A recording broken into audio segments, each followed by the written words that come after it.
What's up, guys? Welcome back to Newswave. So now that the PlayStation Showcase is more than a day behind us and people are taking the time to reflect on it, there have been a lot of questions as to what is kind of going on at Sony right now, considering we don't even have a release date for Spider-Man 2. Well, in a recent report, it is painting a very strange picture within Sony, and we're going to go over that one here today. Also, we are going to be talking about the new worst game for 2023, according to reviews, and it's probably not going to surprise you which game that is. And we'll also be talking about a bunch of new details for that Metal Gear Solid collection, how we can actually have other collections coming up in the future. Guys, if you enjoy these videos, make sure you hit that like button, helps out a ton. And if new here to the Spawn Wave channel, make sure you subscribe down below. And we're going to start today with Forza Motorsport, which we assume is slated for this fall or this holiday, and we're looking towards that Xbox showcase to really give us a look at it, as well as when we can expect to pick it up or download it on Game Pass. Well, we are starting to get some new details for it, which you can see this posted up over on the Forza Motorsport Twitter account, saying we're excited to confirm our Forza Motorsport cover cars meet the stunning 2023 #1 Cadillac Racing V-Series R and 2024 Chevrolet Corvette E-Ray. Tune into the Xbox Game Showcase on June 11th for an up-close look at the cars and see a full walkthrough of our single-player career gameplay during Forza Monthly on June 13th. See you at the starting line. So, all right, to me, it's pretty clear. We're seeing the cover art, essentially, for it with the cars that'll be on the box or the icon on your Xbox dashboard. We're seeing these events coming up. I'm still thinking that Forza probably going to fit into October or November, because obviously we have Starfield coming in September, and I don't know if they're going to have something else as well. Like, I don't know if Hellblade 2 is going to make it this year. That could be first half of 2024 potentially. So I think you have that 1-2 punch with Starfield, and then Forza, and then Call of Duty, which works for all these platform holders when it comes to third party. And then you kind of roll into 2024, hopefully with an entire slate of games that you've lined up here at this Xbox Game Showcase. But one thing's for sure, after 6 years, which, yeah, it's been that long since Forza Motorsport 7, we should be getting our hands on the next iteration here. Also, we did get a release date for Alone in the Dark, which is a reboot of the original game. And I've never really been into the Alone in the Dark series at all. I've been aware of it, I've seen it, but I've never really gotten into the series as a whole. But this might be a good opportunity to start, and this posted up over on Gamatsu. THQ did have an entire spotlight stream going over the game, saying the Alone in the Dark reboot will launch for PlayStation 5, Xbox Series, and PC through Steam on October 25th at that $60 price point. And interestingly enough, there's a free playable prologue that's out right now, and they say it sets up the atmosphere without any spoilers to the main story. So it might be worth a download there to check out. But I'm curious, if you're someone who's been into the Alone in the Dark series, what's your feeling so far on what you've seen with this reboot? Oh, and we had talked previously about how Bill did talk about some of these accessories that were popping up, these SKUs for seemingly that Xbox Game Showcase, and now we had a bit more information and just about confirmation, which we can see this posted up over on D-Labs, saying that Ogden and Orin, which are accessories, are indeed the Xbox wireless controller and wireless headset that are themed after Starfield. So these will be limited edition accessories to go along with the game's release.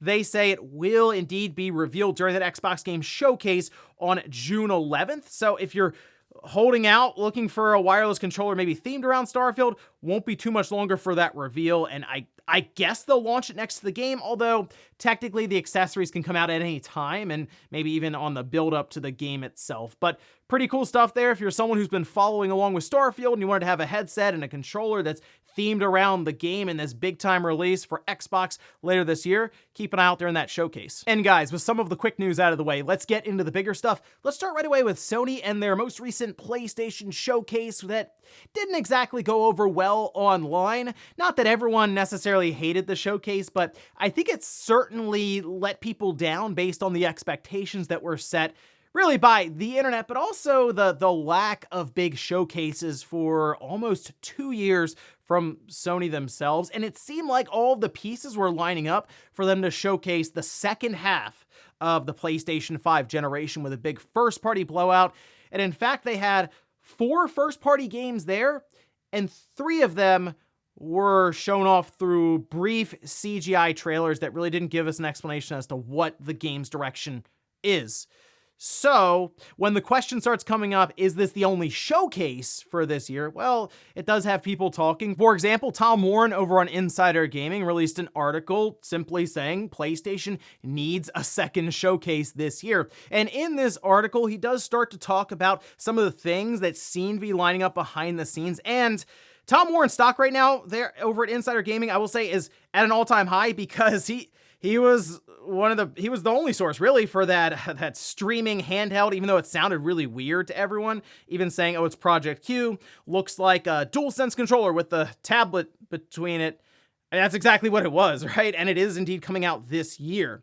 Tom Warren says, updates and reveals on PlayStation's new hardware, in addition to focusing solely on first-party titles, would be the showcase that PlayStation needs to set up the next phase. It's understood that a lot of the games we're waiting on seeing are pretty much ready, so I'm not sure why Sony decided to wait this time around. Even asking, hey, where's that Spider-Man 2 release date? Insomniac did mention online that they are preparing to tell us about the release date, so I'm not really sure why they didn't just have it ready to go during that showcase. After like 10 minutes or more of gameplay, it seemed like they were building up to that reveal that people are thinking would be in September, but they're not ready to show it yet. Makes me think October or November at this point. But the other piece of hardware that's being mentioned here is that PlayStation 5 with the detachable disc drive. I figured that all of that would be part of a press release, but it was a very quick segment, like almost blink and you'll miss it during that PlayStation showcase. They didn't talk about pricing, which that might be bad news there, and no release date, nothing like that. Just, okay, here's the earbuds, and then here's the Project Q that we don't even have a title or an actual name for it yet. And we're off. We're going to talk about Spider-Man 2 now. And if you think about the list of first-party studios and games that people were calling for here, the most obvious one was Last of Us Factions. That seemed pretty clear-cut that we would hear from Naughty Dog about this. Nothing here, though. And then you also consider the fact that Twisted Metal has their series coming up, so you figure the game would also be detailed next to it. Blue Point is a studio that people have been calling for since, of course, they helped launch the PS5 with Demon's Souls. Feels like it's been a while since we heard from them, and 2.5 years, going on 3 years by this holiday, maybe give us an indication as to what they're doing, whether it's a remake or maybe a more original project. And then you have Sucker Punch, Bend Studio, Sony Santa Monica with their new intellectual property, and the list goes on and on and on as to studios they can tap and apparently just show a CGI trailer if they have to, just to get the word out as to what they're working on. They don't seem to have an issue doing that currently with what we saw at this most recent showcase. So I guess the big question now is, will we see something else from Sony before the end of 2023, or really going to be going into 2024 hoping for a showcase around April or May to then set up the second half of the PlayStation 5 generation? I guess we'll see, but at some point they'll have to announce this detachable drive PlayStation 5 system and maybe other press releases detailing what some of these companies and studios are doing, just not in a big flashy showcase manner. So we'll see as we go along, but yeah, the PlayStation Showcase now, how that's being received, I'm sure Sony's noticed and they're probably taking notes. Next up, let's talk about the worst rated game of 2023, and Redfall has to feel very relieved right now. Okay, there are games that are rated worse than Redfall, but this one probably won't surprise people because I had zero expectations for this game, and at times I forgot it was even a thing. But let's head over to Metacritic here. This is for The Lord of the Rings Gollum, currently sitting on the PlayStation 5 at a 40 on Metacritic. That's on 25 critic reviews. If we take a look at the critic review split, 0 positive, 8 mixed, 17 negative. The highest score, according to Metacritic right now, is a 70 from Gaming Trend. They say, just like Gollum, I'm a bit split. The Lord of the Rings Gollum features a great story that adds to the lore, along with a terrific stealth system, but it misses the mark in other areas. A finicky and redundant platforming system mixed with a dialogue system that lacks bite makes for a combination that drags the rest down. Moving on the opposite end of the spectrum here, Push Square gave it a 20. Says, The Lord of the Rings Gollum is a broken mess of a game. There are barely any redeeming qualities to be found amidst what can only be described as a massive missed opportunity. I also checked out SkillUp. He typically does very good reviews all the way around, and he laid into this game pretty good, even saying he couldn't finish the title. Played about halfway through it, and that was sort of it. And actually, I was seeing that quite a bit online, different places talking about this game and how it kind of wore them down, and they just kind of threw their hands in the air and said, well, obviously it's a bad game if it's making me not want to play it. But to go a little further here, if you go to Metacritic, you look at the worst rated games of the year, it is indeed at the bottom with the 40 on the PlayStation 5 and a 43 on the PC. That is 10 or to 7 points lower than Clive and Wrench. Another game I have never heard of, so that tells you kind of the company it's in right now. It does seem important to bring this up considering the game is $60, and I'm sure there's a lot of Lord of the Rings fans out there that were at least curious about this one. And it's also funny to think about this because Lord of the Rings Gollum, if you remember, had a lot of interest in it initially because it was the first PlayStation 5 game that we saw like in-game screenshots for. So it was, oh, what's the next gen system gonna look like? And we saw that and we were like, oh, that doesn't look like what I was expecting. And we've come full circle now to its release with the 40 on Metacritic. But hey, again, I didn't have high expectations for it, so not too shocking to me, and I guess that's probably going to end up being the worst rated game of the year, but who knows? 2023 has been all over the place so far. Next up, let's talk about the Metal Gear Solid Master Collection Volume 1, which I'm very excited to see these games come back because if you remember, 2 years ago or so, Konami had to pull these games down. According to them, it was because of footage that they had used in some of the different cutscenes and parts where it would just go on and on and on explaining the lore to you. Those had copyrighted materials in them that I guess the licensing ran out for, and they had to pull them down and I guess alter them, edit them in some way for re-release. And it looks like we will be seeing those come back out later on this year. But we did have the store page go live for it, and take a look at this. This goes over the different games that'll be in this Volume 1 lineup, and it's more than I thought. We have Metal Gear and Metal Gear 2 Solid Snakes. That's from the MSX. Interesting to have those there, but definitely welcomed. Metal Gear Solid, that includes VR missions and special missions. Again, very welcome to see that additional content put in there. Metal Gear Solid 2 Sons of Liberty, that is the HD collection version. Same thing there with Metal Gear Solid 3 Snake Eater, which is good because people were speculating a bit. Is this going to be a port of the game? Is this going to be one that's emulated? Well, no, it looks like it's what they had going on with the HD collection, which were pretty good overall releases, I would say, for the most part. And in fact, you can still play 2 and 3 on the Xbox Series X if you have the Xbox 360 disc. Now, there are still some questions as to which platforms this collection will release for. Well, they did put out a statement from the developers behind this collection where they say currently the development team are working together to create an environment where fans can experience and enjoy the Metal Gear series on the latest platforms. Because this was shown during Sony's presentation, there were obviously assumptions, even concerns that it would only be on say the PlayStation 5 or also the PS4.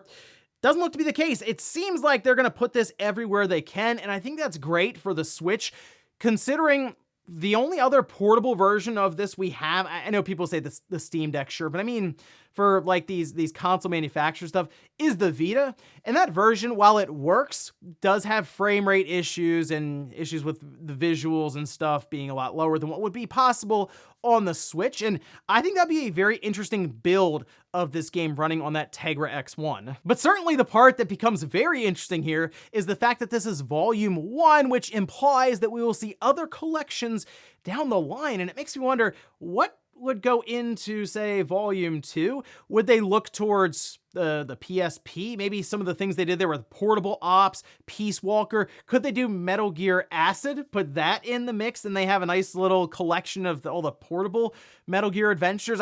I know some people were saying, oh, put Metal Gear Solid 4 in there. That is a game that I think will need the remake treatment just based on how much they leaned on that cell architecture for the PS3. Don't really know how easy that's going to be for Konami. Apparently they're doing this internally, I think with help from Virtuous, to go back and get that thing ported over. So they might just do what they're doing currently with Metal Gear Solid 3 and just do an entire remake for it. All I know is I'm just very excited to see Konami actually interested in the Metal Gear series once again, and the fact that they would be bringing these games up, even the classics, to current platforms means that an entire new generation of gamers will be able to experience these games for the first time. So exciting stuff there. I'm going to keep an eye on all of this, let you guys know when we get a release date and a solid announcement for all the different platforms that'll release to. And in our last bit of news, let's talk about a bit of a surprise announcement, kind of out of left field, but I am very interested in what Marvelous is going to be able to do here, and that is for a new Daemon X Machina game. They had an entire presentation yesterday. It was about half an hour long, and they also put out a press release, but we can go through all the different games that they announced here. Starting with Fashion Dreamer, then Project Magia, then Project Life is RPG. Then we have Story of Seasons, as they say, with the central theme of experiences. Then Rune Factory series director did talk about a new spin-off for the Rune Factory series, Project Dragon, as well as letting us know that Rune Factory 6 is in development. And then they closed out with their one more thing, and that's Daemon X Machina Titanic Scion. Now, they didn't really have much to show here, just the CGI trailer kind of building up to the title card reveal. But that was kind of it. Nothing when it comes to platforms, release dates, screenshots, gameplay, nothing else. So tells me that they are in pretty early development for this, and some people have taken the lack of platform announcements because, remember, Daemon X Machina was on the Switch exclusively at first, then it went to PC down the road and all that maybe they are developing this for the next generation system from Nintendo and they can't technically announce the platform. Here's the interesting thing about that. We are in a time period now where if this game still has another 2 years to go in development, yeah, it'd probably release on the next platform for Nintendo, but I also think it's possible that Marvelous is just still in early development for this, and it's going to go to all different platforms they can put it on, or that makes sense for them. Maybe they can get a Game Pass deal even from Xbox. So we'll have to keep an eye on this one, as there's still a lot of stuff we don't know about this new Daemon X Machina game, but hey, I'd be curious to see what they learned from the first release that they can bring into the sequel for it. And before we go to the comment of the day, we're going to take a look at the poll that I posted up yesterday, where I ask, which Metal Gear Solid game is your favorite? Metal Gear Solid 3, clearly in the lead there at 37%. Then Metal Gear Solid 1, 2, and 5 were tied. Then, wow, no love for Metal Gear Solid 4. You know what, I had looked at Metal Gear Solid 4 again fairly recently, like a year or two ago, and I thought it was still pretty good, but I get it. Metal Gear Solid 3 is iconic for a lot of people. It was already really impressive on the PS2, but then the story, the ending, it definitely sticks with you. Even Metal Gear Solid 1, I mean, come on, that was incredible stuff on that original PlayStation. It really gave us an idea as to what was possible with games when it comes to a more cinematic style for it. But really, these are all good games for the most part. And even 5, I was kind of getting the urge to go back and play that one again. And I might do that on the PS5, as the first time I played through it was on PC. So jumping over to a different platform, maybe get some of the trophies even with it, could be a lot of fun revisiting it. And we'll finish up with the comment of the day, as you're seeing here. This is from SCJ saying, I haven't seen any hype online over the Project Q reveal, and rightfully so, but my biggest takeaway is how Sony didn't reveal a price yet. I'm sure when they announce a release date, the price will follow, but imagine how much worse the reaction would have been if they slapped the $150 to $200 plus price next to it at the showcase. Wow, okay. So I think there will be sticker shock with this again. I say again because I mentioned that with PlayStation VR 2, where I said it would probably cost more than the console, and here we are. For Project Q, I said this on the second channel. I talked about it more on Spawnwave Plus. I'm thinking it's $250, and that's going to be interesting when that reveal happens. I don't think it's going to be $150. The backbone's $100. It'd be weird that this was $50 more than a grip for your phone, and I think it's going to be more expensive than the DualSense Edge controller that's $200. So pricing is going to be interesting for this one. I feel like Sony looking at this as more or less an accessory to accompany your PS5 means that to them it's not make or break, and they'll just put it out there as just something else to add to the PlayStation ecosystem. But it's going to be an interesting day when we get that price tag. And ladies and gentlemen, that's going to do it here for Newswave. If you enjoyed this video, guys, hit that like button. If not, hit the dislike. Leave comments down below about everything we talked about here today. Where's the situation going on at Sony right now? If the games are ready to at least be shown, what do you think's holding them up? And will they have a showcase again before the end of this year? And then also, what about Metal Gear Solid, the collection that we are looking forward to now, but what could be in Volume 2? And then another Daemon X Machina. Are you excited for it? And when do you think it'll be coming out? Thanks guys for watching. Have a great weekend. I'll see you back here Monday morning, 8 a.m. Eastern Time for Newswave.